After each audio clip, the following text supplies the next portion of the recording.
এই সরকার গত ৮ মাসে ৯০,০০০ কোটি টাকা পাচার করেছে। এই সরকারের আমলে নাকি ৯০,০০০ কোটি টাকা পাচার হয়ে গিয়েছে।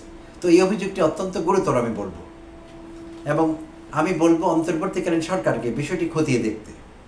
নিশ্চয়ই তাদের বিষয়টি খতিয়ে দেখতে হবে, কারণ মির্জা আব্বাস এই তথ্য কোথায় পেলেন, কেন তিনি এই তথ্যটি দিলেন যা আর কেউ দেয়নি। স্কুপ বলতে পারি আমরা।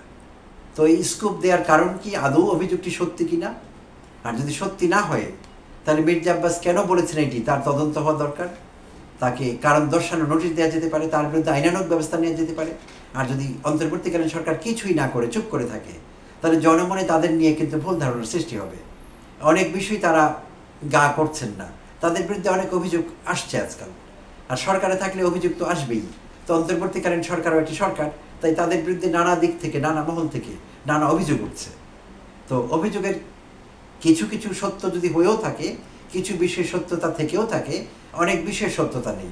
অনেক গুরুতর বিষয়ে অভিযোগ করা হচ্ছে যেগুলোর কোনো সত্যতা আসলে পাওয়া যায়নি, তদন্ত করে বা কোনো মাধ্যমে সেটি সত্যতা পাওয়া যায়নি।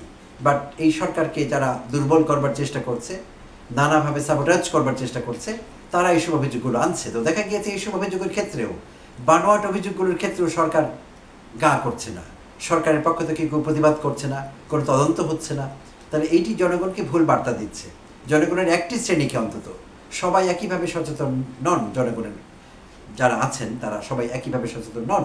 ফলে কারো কারো কাছে একটি ভুল বার্তা যাচ্ছে যে যেহেতু সরকার প্রতিবাদ করছে না, সরকারের বিরুদ্ধে এই গুরুতর অভিযোগগুলো আনা হয়েছে, তাহলে নিশ্চয়ই এখানে কিছু আছে। এবার অত্যন্ত চাঞ্চল্যকর একটি তথ্য দিলেন বিএনপির বর্ষিয়ান রাজনীতিবিদ এবং স্থায়ী কমিটির সদস্য মির্জা আব্বাস সাহেব। অত্যন্ত চাঞ্চল্যকর এই তথ্যটি। চাঞ্চল্যকর বলছি এই জন্যে যে এরকম অভিযোগ তার দলের আর কেউ করেনি, বা অন্য রাজনৈতিক দলেরও কেউ করেছে বলে আমি মনে করছি না অন্তর্বর্তীকালীন সরকারের বিরুদ্ধে। খুবই গুরুতর একটা অভিযোগ তিনি আনলেন মির্জা আব্বাস সাহেব। তো প্রিয় দর্শক, আসসালামু আলাইকুম এবং অনেক অনেক শুভকামনা সবার জন্য। নিশ্চয়ই আপনারা লক্ষ্য করেছেন গত অনেক দিন থেকে মির্জা আব্বাস সাহেব বেশ ভালো রকমের ব্যস্ত হয়ে পড়েছেন রাজনৈতিক কর্মকাণ্ডে। প্রতিদিনই সভাপতিত্ব করে চলেছেন কোথাও না কোথাও কোনো রাজনৈতিক সমাবেশ। প্রধান অতিথি হচ্ছেন বিভিন্ন জায়গায়। তো গত 15ই মে বৃহস্পতিবার প্রধান অতিথি হিসেবে বক্তব্য রাখছিলেন কুমিল্লাতে বিএনপির একটি বিশাল সমাবেশে। আর সেটি অনুষ্ঠিত হচ্ছিল কুমিল্লা শিল্পকলা একাডেমি মিলনায়তনে। আর সেই প্রোগ্রামটি ছিল কুমিল্লায় বিএনপির সদস্য ফর্ম নবায়ন ও বিতরণ কর্মসূচি। সেই কর্মসূচিতে মির্জা আব্বাস সাহেব প্রধান অতিথির বক্তব্য রাখছিলেন। আর সেই বক্তব্যে তিনি কিছু মন্তব্য করেছেন যেগুলো প্রণিধানযোগ্য এবং আলোচনার দাবি রাখে। তো শুরুই করেছিলেন তিনি এইভাবে যে বর্তমানে বাংলাদেশের স্বাধীনতা এবং সার্বভৌমত্ব হুমকির মুখে, তাই অতি দ্রুত একটি নির্বাচন দরকার। ওই নির্বাচন কেন্দ্রিক তাদের যে ভাঙা রেকর্ড, তিনি আবার সেটি বাজিয়ে দিলেন যে বাংলাদেশের স্বাধীনতা ও সার্বভৌমত্ব হুমকির মুখে, তাই এক্ষুনি একটি নির্বাচন দরকার। তো এইভাবে তিনি শুরু করেছিলেন। আর কিভাবে সামনের দিকে এগিয়ে গিয়েছিলেন সেটিও বলছি। তিনি বলছিলেন যে আমরা এতদিন ছিলাম কুকুরের মুখে। তিনি আওয়ামী লীগকে, শেখ হাসিনার আওয়ামী লীগকে মেন করছিলেন কুকুর বা কুকুরের দল। তো আমরা এতদিন ছিলাম কুকুরের মুখে, এখন আমরা আছি বাঘের মুখে। তিনি প্রধান উপদেষ্টা অধ্যাপক ডক্টর মোহাম্মদ ইউনূসকে মেন করছিলেন আমার ধারণা, এবং অন্তর্বর্তীকালীন সরকারকে রেফার করছিলেন যে আগে ছিলাম কুকুরের মুখে, এখন আছি বাঘের মুখে। তিনি নানা বিষয়ে কথা বলছিলেন, করিডোর দেয়া নিয়েও কথা বলছিলেন যে করিডোর দেয়া অন্তর্বর্তীকালীন সরকারের কাজ না, এটি নির্বাচিত সরকারের কাজ। এবং এটিও বলছিলেন যে এই সরকারের কাজ শুধুই নির্বাচন দেওয়া, আর কোনো কাজ নেই। আচ্ছা, আর বলছিলেন মিডিয়ার বিরুদ্ধে কমপ্লেন করছিলেন। তার মনে অনেক দুঃখ ছিল সেদিন 15ই মে বৃহস্পতিবার। তিনি বলছিলেন যে মিডিয়া কোনো কিছু প্রকাশ করছে না, মিডিয়া শুধু বলছে বিএনপি এটা, বিএনপি সেটা, বিএনপি এটা করেছে, বিএনপি ওটা করেছে। বিএনপি কি করেছে? বিএনপি ছাড়া আর কোনো আলোচনা মিডিয়ায় নেই। এবং তিনি বলছিলেন আওয়ামী লীগের আমলেও মিডিয়া স্বাধীন ছিল না, এই সরকারের আমলেও মিডিয়া মোটেই স্বাধীন না, মিডিয়া ঠিকভাবে কথা বলতে পারছে না। এই অভিযোগগুলো তিনি আনছিলেন।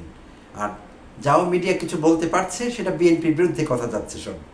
বিএনপি চাঁদাবাজি করছে, বিএনপি এটা করেছে, বিএনপি ওটা করেছে, এর বাইরে নাকি মিডিয়ার আর কোনো কথা নেই।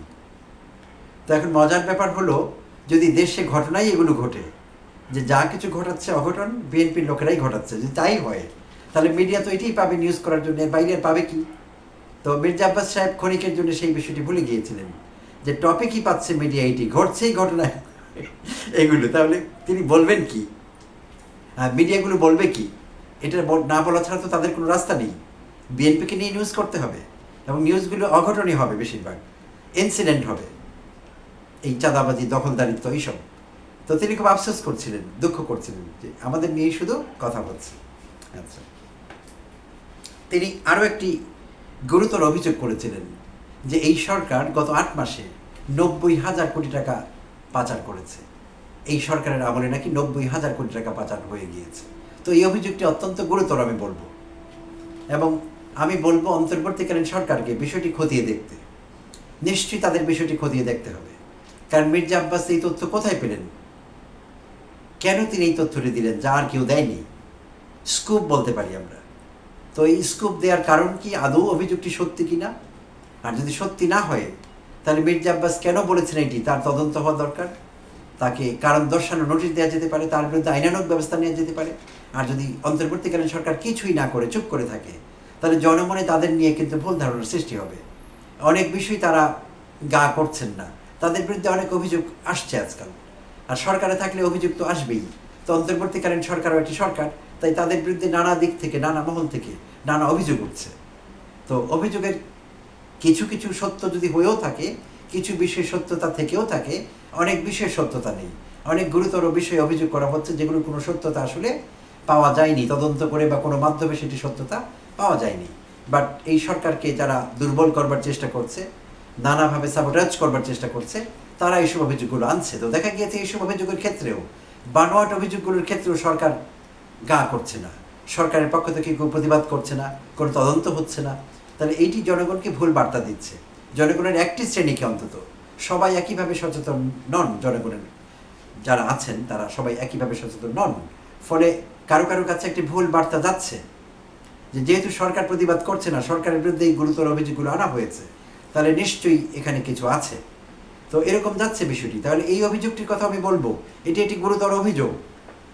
মির্জা আব্বাস যা বলেছেন সেটা কতটুকু সত্যি, আদৌ সত্যি কিনা, নিশ্চয়ই এই অন্তর্বর্তীকালীন সরকার একটি তদন্ত কমিটি গঠন করবেন, এই বিষয়ে খোঁজখবর নেবেন এবং জনগণ হিসেবে আমাদের জানাবেন এই অভিযোগ সত্যি কিনা। সত্যি হয়ে থাকলে কেন সত্যি, কারা করেছে, কিভাবে করেছে এবং কেন এটি ঠেকানো গেল না, এই পুরো ব্যাখ্যা অন্তর্বর্তীকালীন সরকারকে দিতে হবে, দিতেই হবে এটি আমাদের।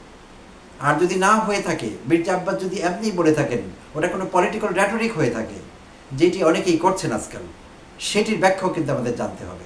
সেই ক্ষেত্রে মির্জা আব্বাসকে তদন্তের আওতায় আনতে হবে, জিজ্ঞাসাবাদের আওতায় আনতে হবে, তার কাছে জবাবদিহিতা চাইতে হবে। এরকম হতে পারে না যে আজকে মির্জা আব্বাস, কালকে মির্জা ফখরুল, পরশুদিন রিজভী সাহেব কিংবা অন্য কেউ আলাপ সালাপ বকে যাবেন, যা ইচ্ছে তাই বলবেন এবং সেটি সরকার গা করবে না, চুপ করে থাকবে।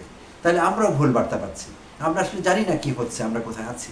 তাহলে আমাদেরকে পরিষ্কার ধারণা দেবার জন্যে, জনগণকে আপডেট করবার জন্যে অন্তর্বর্তীকালীন সরকারকে আহ্বান জানাচ্ছি, অনতিবিলম্বে তারা একটি তদন্ত কমিটি গঠন করবেন এবং মির্জা আব্বাসের এই বক্তব্য, বিশেষভাবে আমি ভিডিওতে যেসব বিষয় নিয়ে কথা বলেছি সব বিষয় অ্যাড্রেস করতে হবে এরকম না, কিন্তু এই স্পেসিফিক অভিযোগটি যে 90,000 কোটি টাকা পাচার হয়ে গিয়েছে, এটি একটি স্পেসিফিক অভিযোগ।